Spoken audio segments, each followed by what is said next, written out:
All right, we're back at it. Bootleg system, peanut butter, oatmeal, and barbecue sauce. All right, so after our discussion today on Zoom, I'm going to start at the beginning with antiderivatives because I see how many of you guys haven't began the reading. So I'm just going to start talking about it. Feel free to fast forward to the parts that you need, obviously. So first of all, we're talking about antiderivatives. Antiderivatives, and somebody asked, I think it was Hannah or maybe Ella, I'm not sure, but antiderivatives essentially are the same as indefinite, not essentially, they are indefinite integrals. So you'll be hearing these words used almost interchangeably throughout this. There's different types of integration we'll talk about later as we progress through the course, but indefinite integrals are what our focus is on right now until we get the rules down. So I'm going to start with kind of like an introduction. If we know there's some function f of x, and f of x is equal to 4x minus 1, and suppose we want to find, our job is to find a function we'll call f of x, so capital F and lowercase f, so we want a f of x, such that the derivative of capital F of x is equal to this 4x minus 1. So what we're looking for is to find some function whose derivative is equal to f of x. So if this is a derivative and we want to know what f of x is, then we need to undo the derivative. We're undoing the derivative, which is an antiderivative. So we're doing the steps to antiderive. So before we do that, I want you to think about 3 scenarios. Scenario 1, we have some function 2x squared minus x. Scenario 2, 2x squared minus x plus 8. And 2x squared minus x plus 5, I don't know. And if I asked you to find the derivative of these, so find the derivative, so differentiate derivative. Differentiate each of these, what would you notice happens? Derivative is 4x minus 1. 4x minus 1 plus 0. 4x minus 1 plus 0 again. They all have the same derivative. And this is just 3 scenarios where these 3 functions happen to have the same derivative. So if we're looking for this elusive function, f of x, that should have a derivative of 4x minus 1, we can see there's an infinite number of functions this could happen for.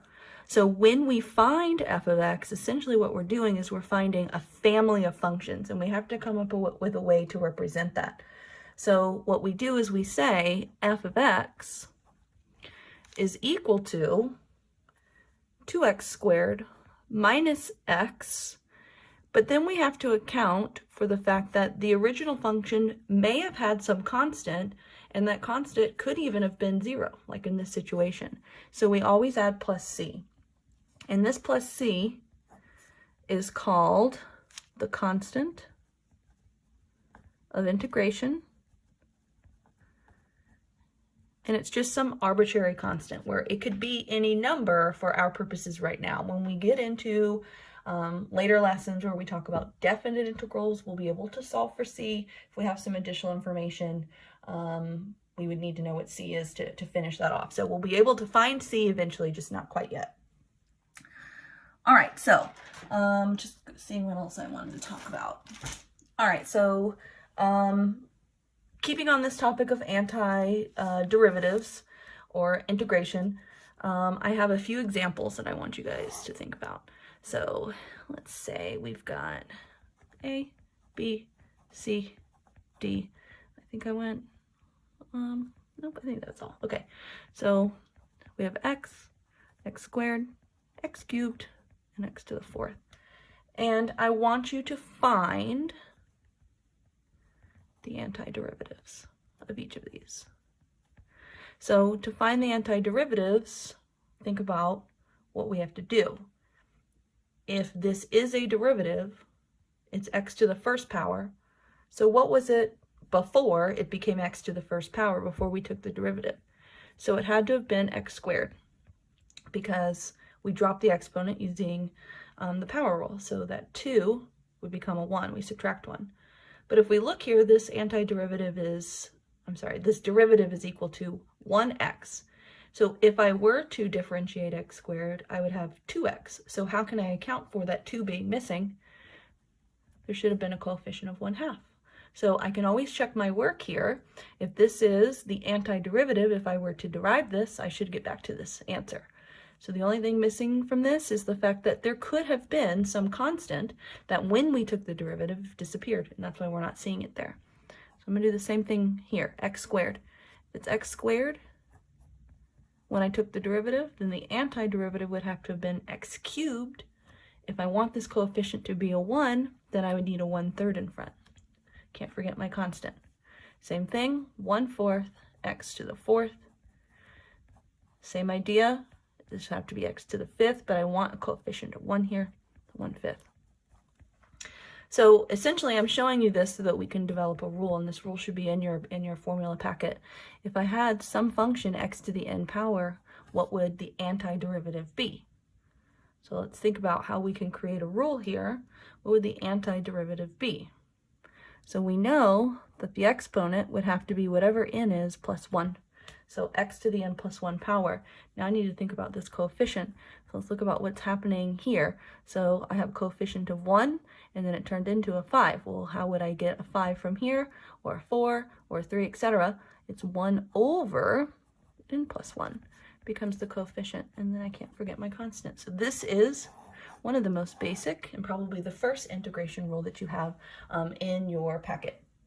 Now, if you notice when you look in your packet, what you're looking at is some symbols that we haven't seen just yet. So there is a symbol that we use for integration, and it looks like this.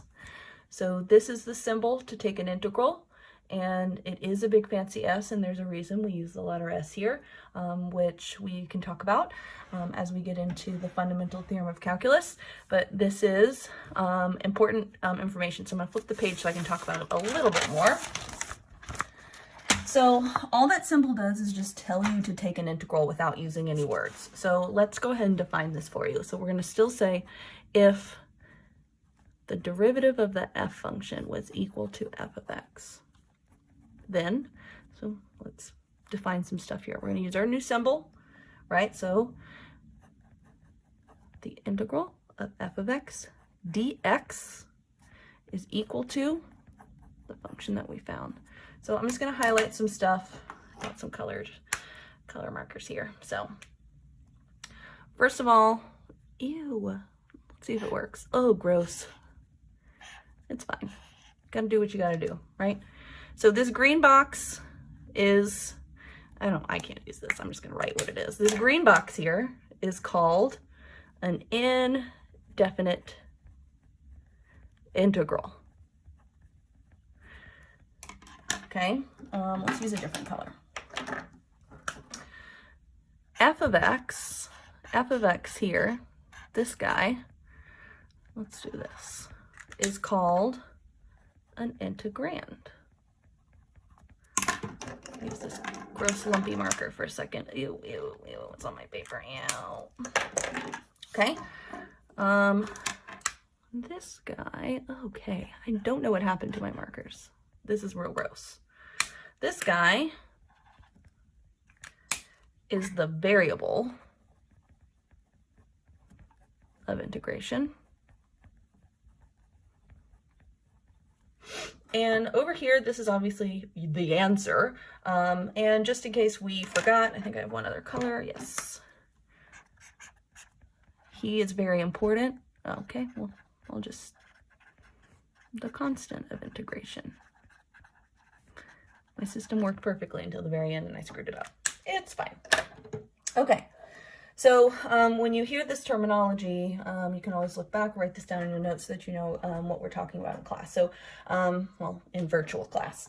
So I'm going to go ahead and show you some examples, but I'm going to stop this video for now because it makes my job easier when I have to upload it.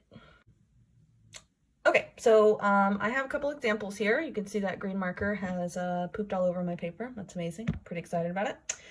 So I set up a couple problems. So if you notice, there's no words, there's no directions. So this is an entire problem. It's asking you to do something.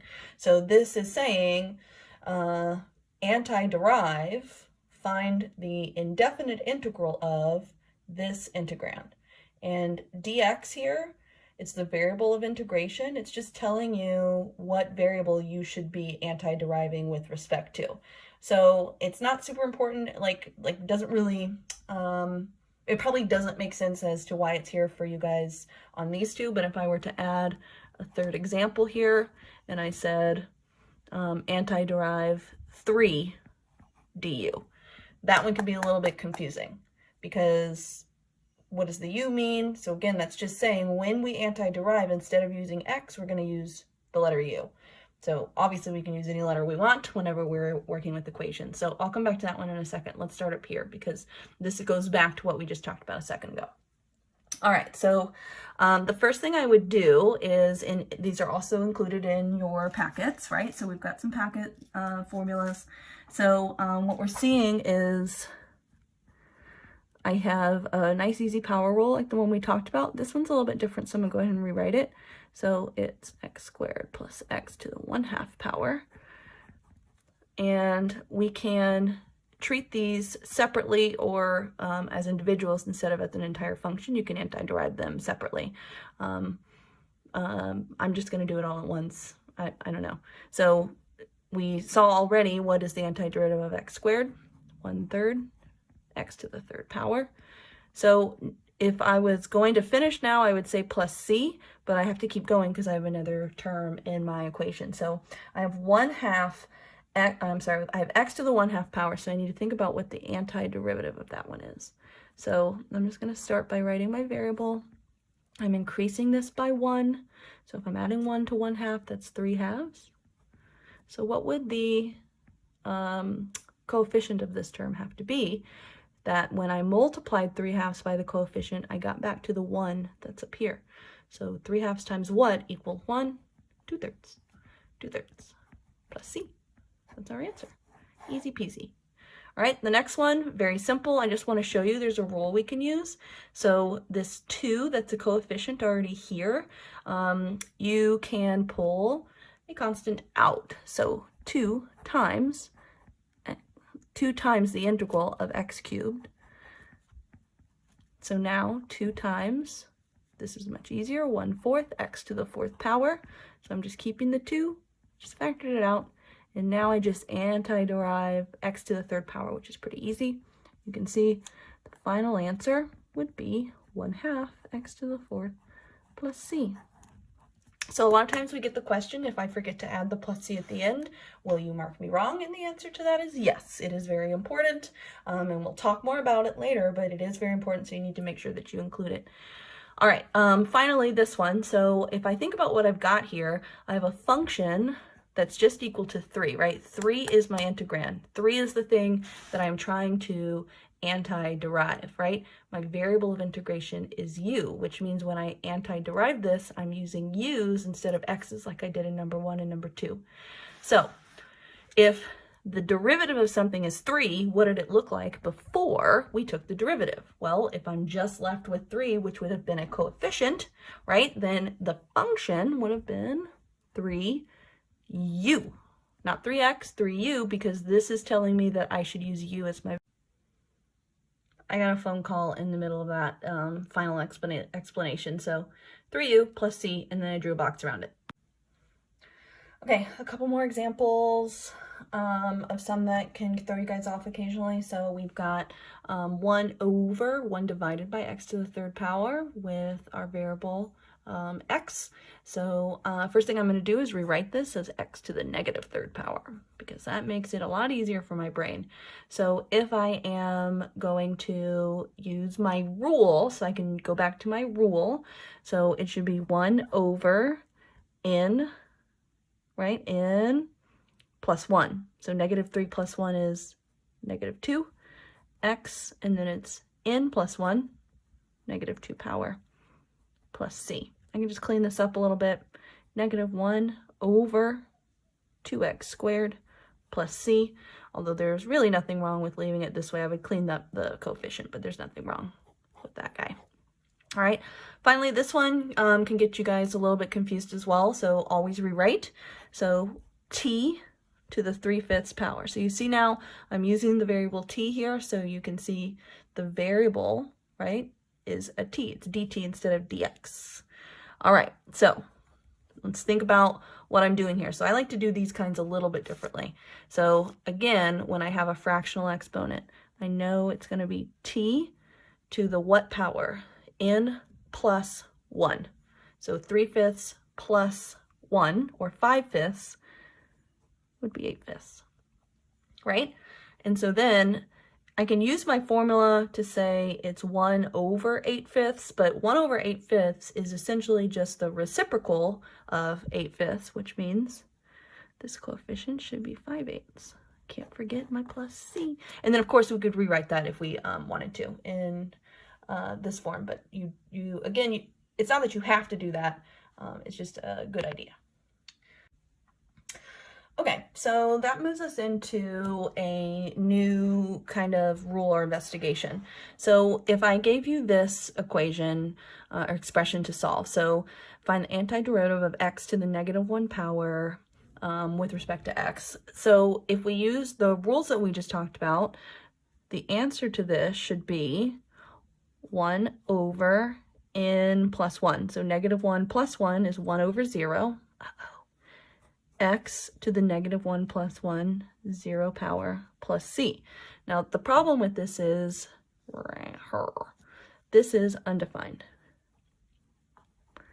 And if you did it this way, you would be getting an incorrect answer because this integrand can be integrated. We do have an expression to find the antiderivative of x to the negative 1 power. So let's think about what x to the negative 1 power really means.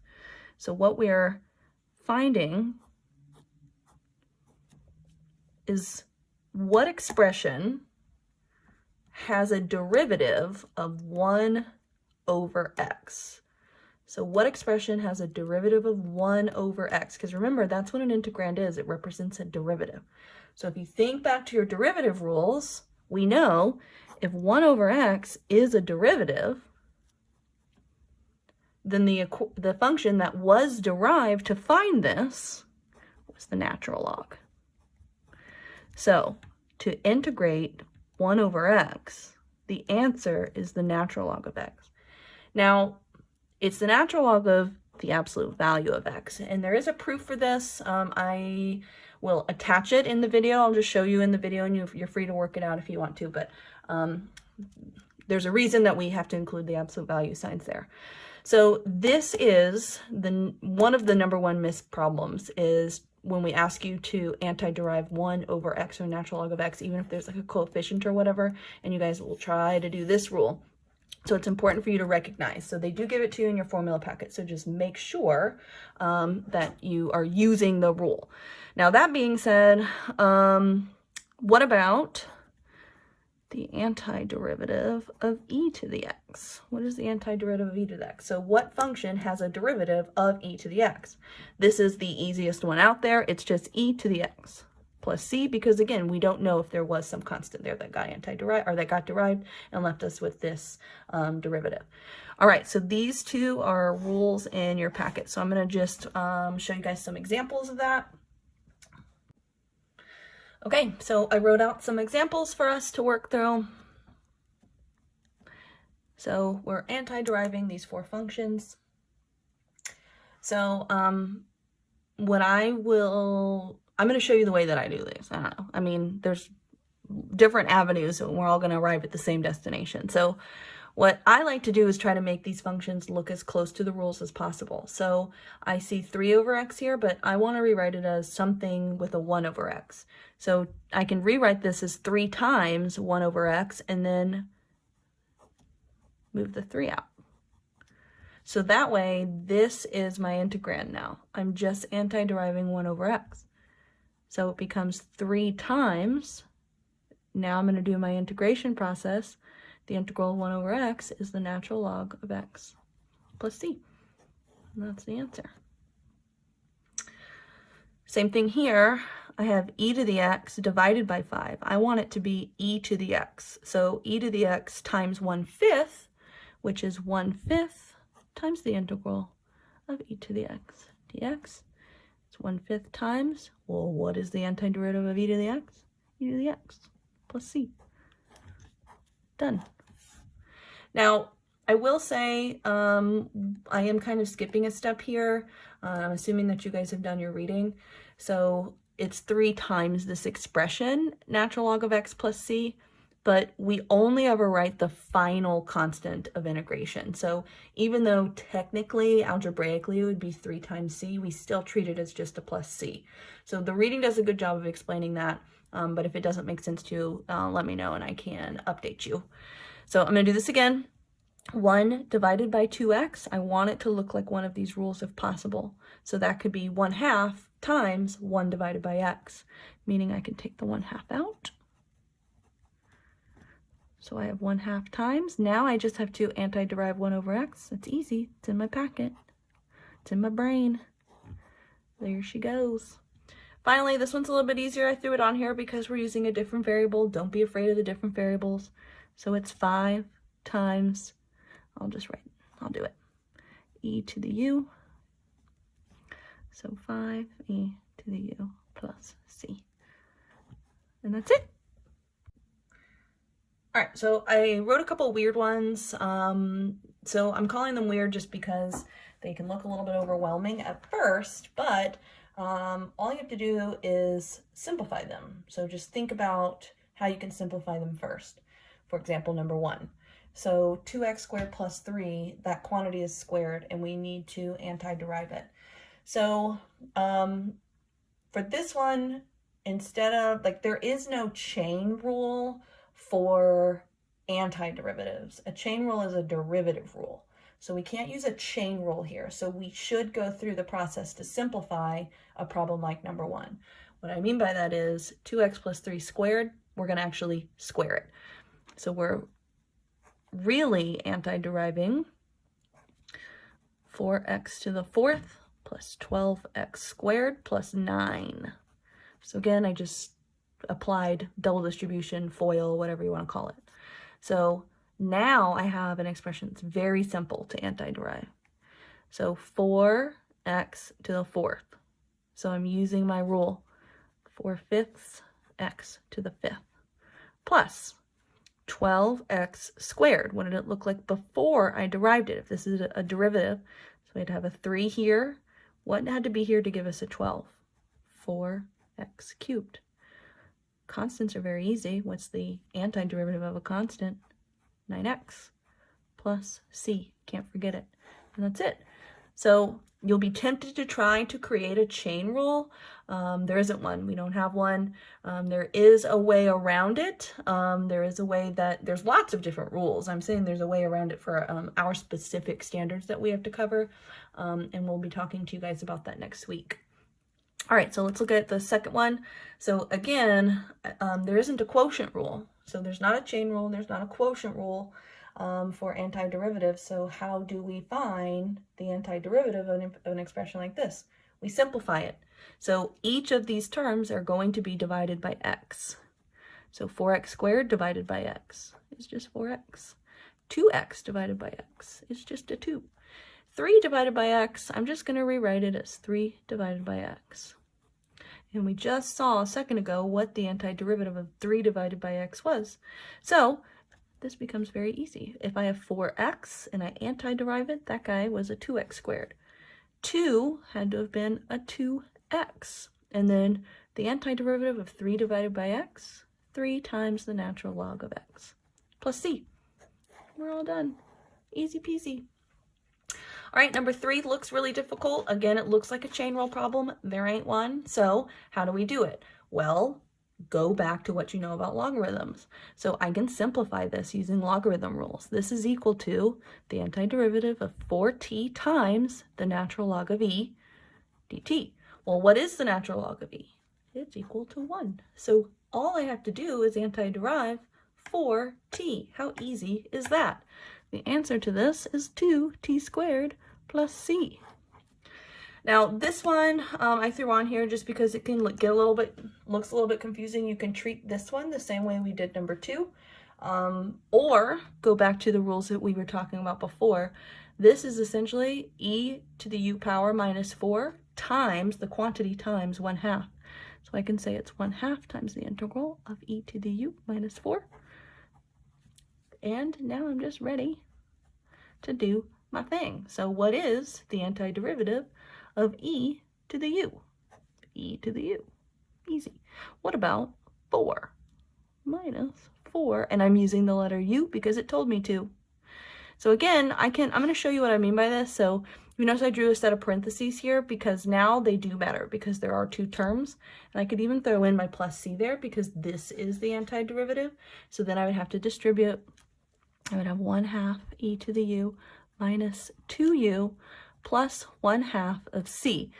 Even though it's 1/2 of c algebraically, we really just say plus c. And I know that is really, really strange, but we're just calling it an arbitrary constant. So even though there's a 1/2 there, we're just calling it a plus c when we're doing our indefinite integration.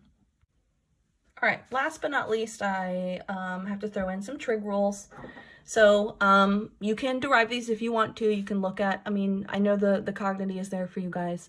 So the integral of the sine of x is equal to the negative cosine of x plus c. Antiderivative. The antiderivative of cosine of x is equal to the sine of x plus c.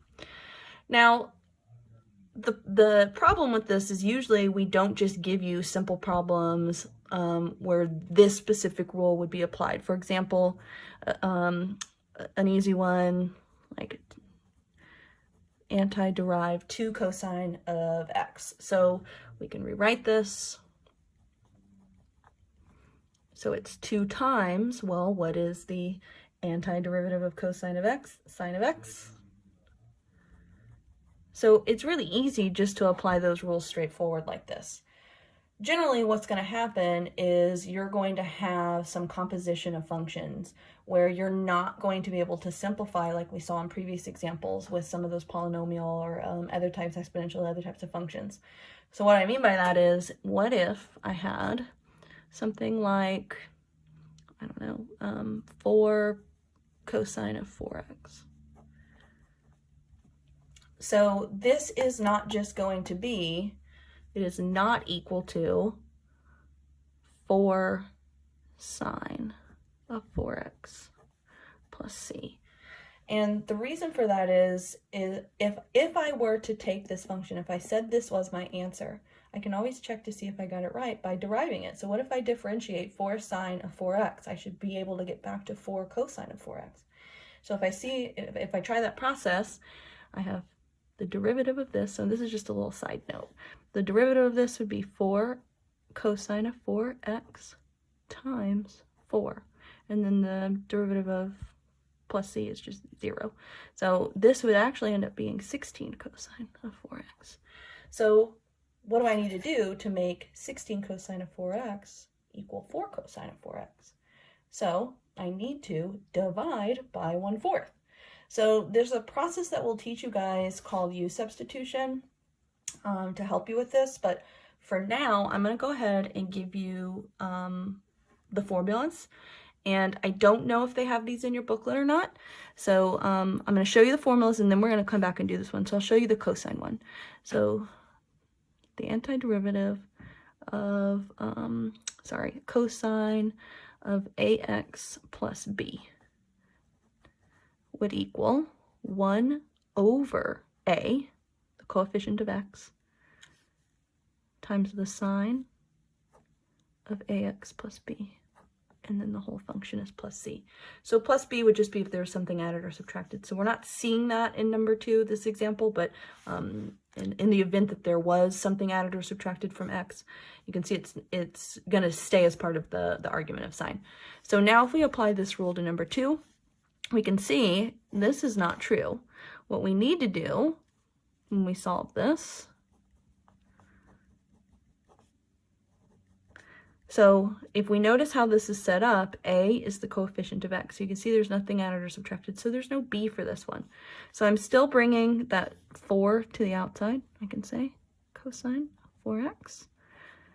And now I'm ready to apply this rule. So it's 4 times 1 over a.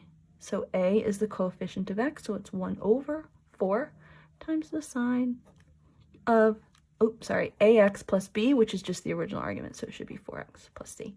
So 4 times 1/4, that's how we're getting that coefficient to be correct. So if we were to now derive this, the derivative of sine of 4x plus c would in fact be 4 cosine of 4x, right? You can see up here, because that 4 is now missing. So we're good. So the sine rule for this is almost identical, except obviously we're using, it's negative 1 over a, because the integral of sine is negative cosine. It's negative 1 over a times the cosine of ax plus b plus c. So let's do a quick example. Let's say I had, find the integral of sine of 3x minus 5. So if I use this formula, it's negative 1 over, so which one of these numbers is where a is, right? Where's a? It's 3. Good. Cosine of, I just repeat, 3x minus 5 plus c. And we're done. That's it. So we could check this and we would get the same answer because we are very, very smart.